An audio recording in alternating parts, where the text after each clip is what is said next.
Perkenalkan, nama saya Tresya Kano, NIM 1614201152, kelas A2 Keperawatan semester 5. Di sini saya akan menjelaskan tentang laporan pendahuluan penyakit tetralogy of Fallot. Yang pertama adalah pengertian.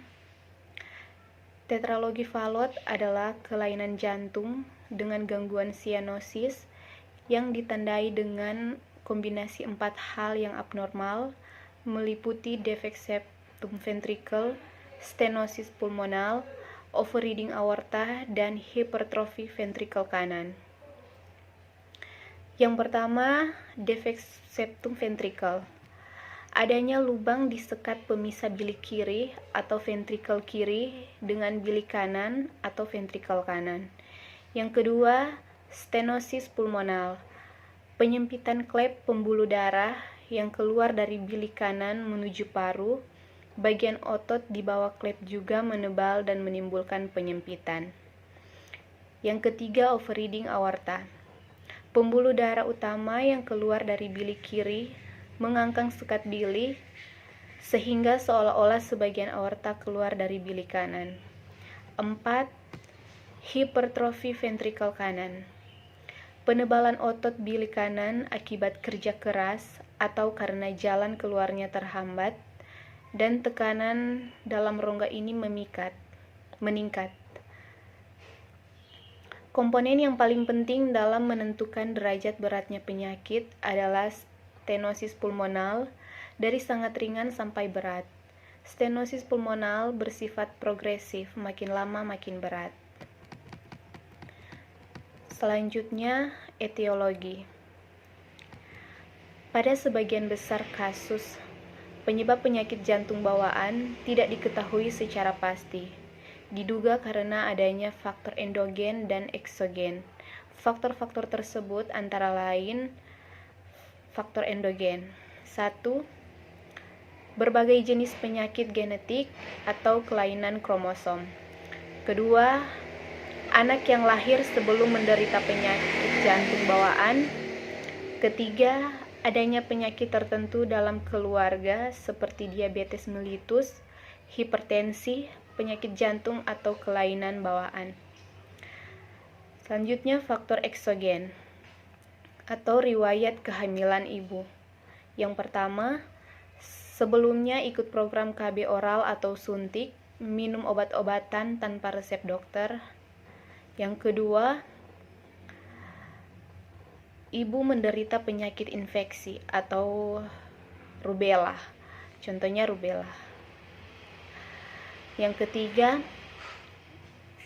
panjanan terhadap sinar X. Para ahli mendapat bahwa penyebab endogen dan eksogen tersebut jarang terpisah menyebabkan penyakit jantung bawaan. Apapun sebabnya, panjaan terhadap faktor penyebab harus ada sebelum akhir bulan kedua kehamilan. Oleh karena pada minggu ke-8 kehamilan, pembentukan jantung janin sudah selesai.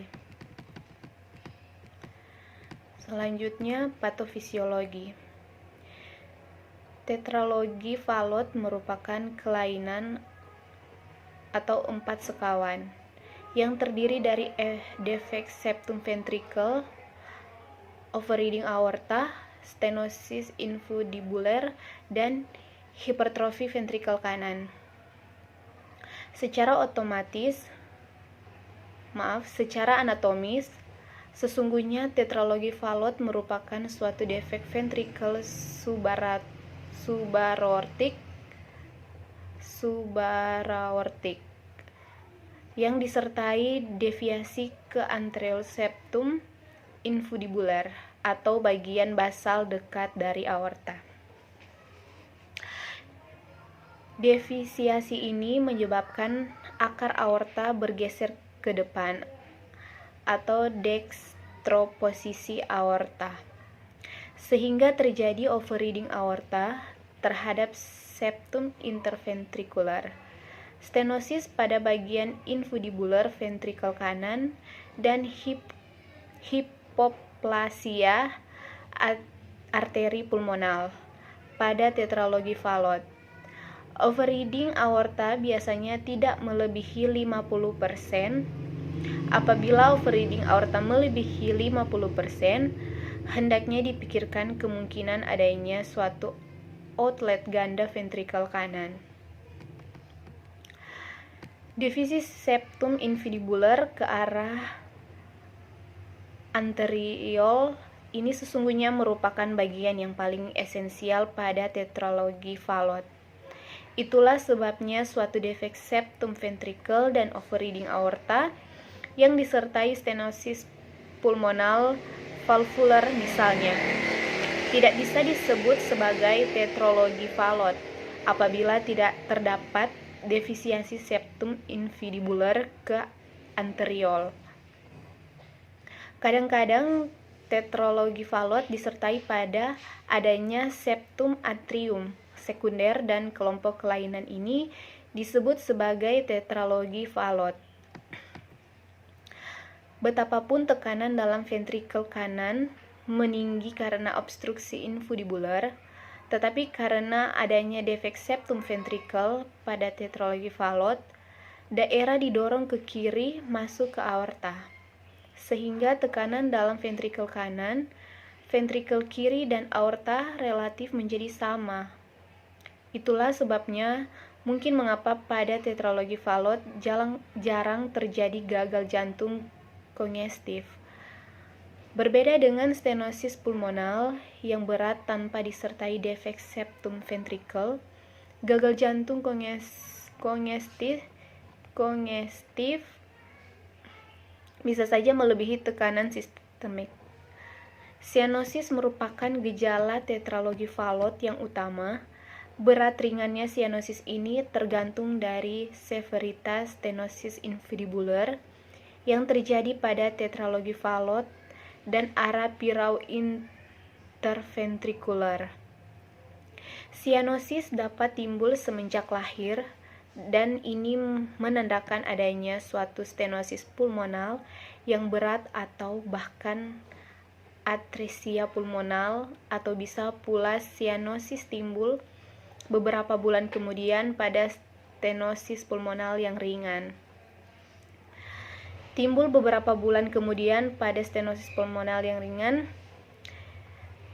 Sianosis biasanya berkembang perlahan-lahan dengan bertambahnya usia. Ini menandakan adanya peningkatan hipertrofi infundibulor pulmonal yang memperberat obstruksi pada bagian itu. Stenosis infundibulor merupakan beban tekanan berlebih yang kronis bagi ventrikel kanan, sehingga lama-lama ventrikel kanan mengalami hipertrofi. Di samping itu, dengan meningkatnya usia dan meningkatnya tekanan dalam ventrikel kanan, kolateralisasi aorta pulmonal sering tumbuh luas pada tetralogi Fallot melalui cabang-cabang mediastinal, brachial, esophageal, subclavica, dan anomali arteri lainnya. Kolateralisasi ini disebut MAPCA atau Major Aorta Pulmonary Collateral Atresia. Selanjutnya, manifestasi klinis.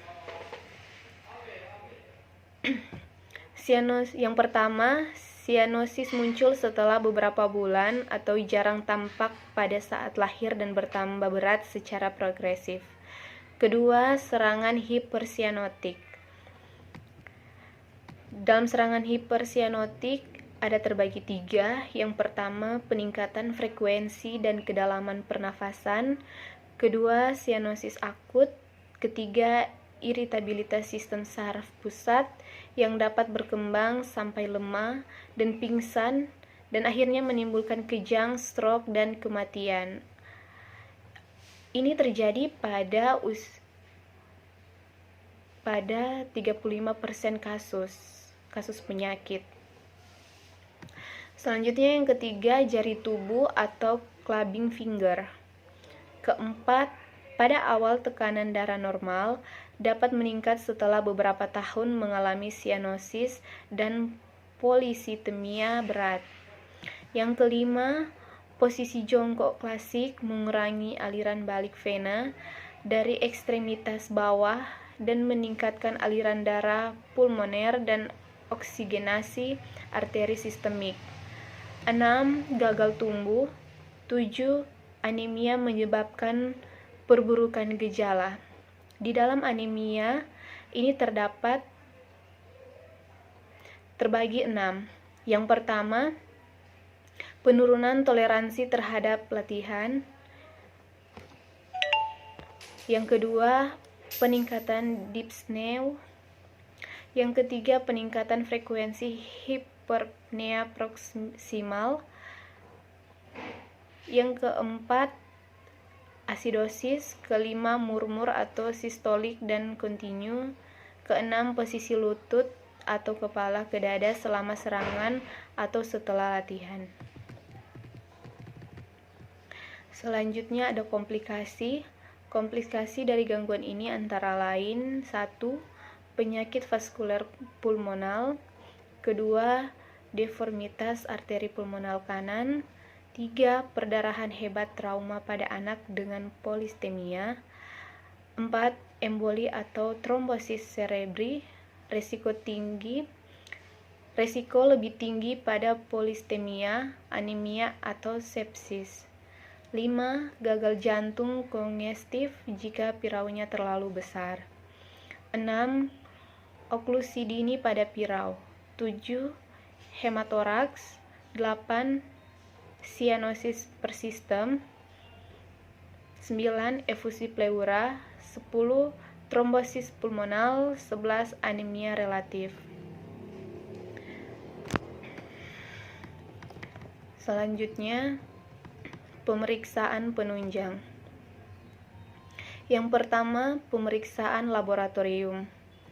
Ditemukan adanya peningkatan hemoglobin dan hematokrit akibat saturasi oksigen yang rendah. Pada umumnya, hemoglobin dipertahankan 6-18 gram dan hematokrit antara 50-65%. Nilai BGA menunjukkan peningkatan tekanan partial karbon dioksida, penurunan tekanan parsial oksigen atau PO2, dan penurunan pH. Pasien dengan Hg dan Ht normal atau rendah mungkin menderita defisiensi besi. Kedua, radiologis. Sinar X pada toraks menunjukkan penurunan aliran darah pulmonal. Tidak ada pembesaran jantung. Gambaran kas jantung tampak apeks jantung terangkat sehingga seperti sepatu. Ketiga, elektrokardiogram. Pada EKG sumbu QRS hampir selalu berdefisiasi ke kanan. Tampak pula hipertrofi ventrikel kanan pada anak besar dijumpai pulmonal. 4. Ekokardiografi memperlihatkan dilatasi aorta, overreading aorta dengan dilatasi ventrikel kanan, penurunan ukuran arteri pulmonalis, dan penurunan darah ke paru-paru. 5. Dikateterisasi diperlukan sebelum tindakan pembedahan untuk mengetahui defek septum ventrikel multipil, mendeteksi kelainan arteri koronari, dan mendeteksi stenosis pulmonal perifer. Mendeteksi adanya penurunan saturasi oksigen, peningkatan tekanan ventrikel kanan dengan tekanan pulmonalis normal atau rendah.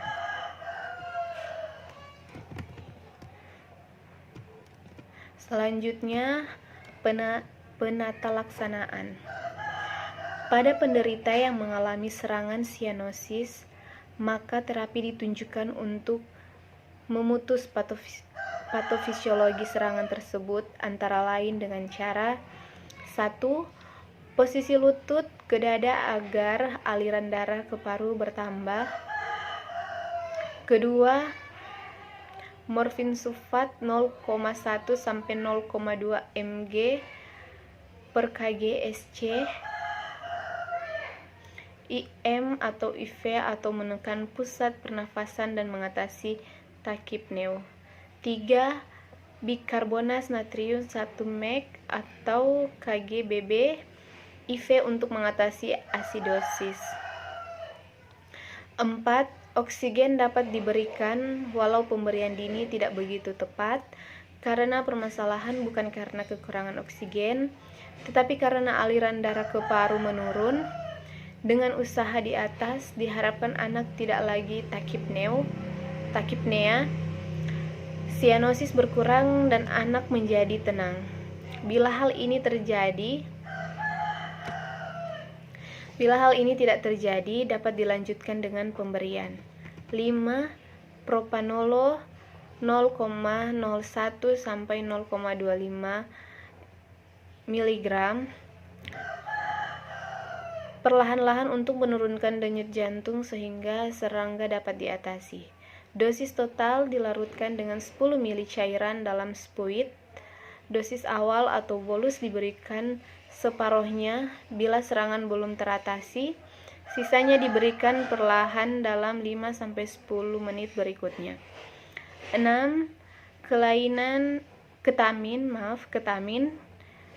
Ketamin 1-3 mg atau rata-rata 2,2 mg IV perlahan. Obat ini bekerja meningkatkan resistensi vaskular sistemik dan juga sedatif. 7. Penambahan volume cairan tubuh dengan infus cairan dapat efektif dalam penanganan serangan sianotik.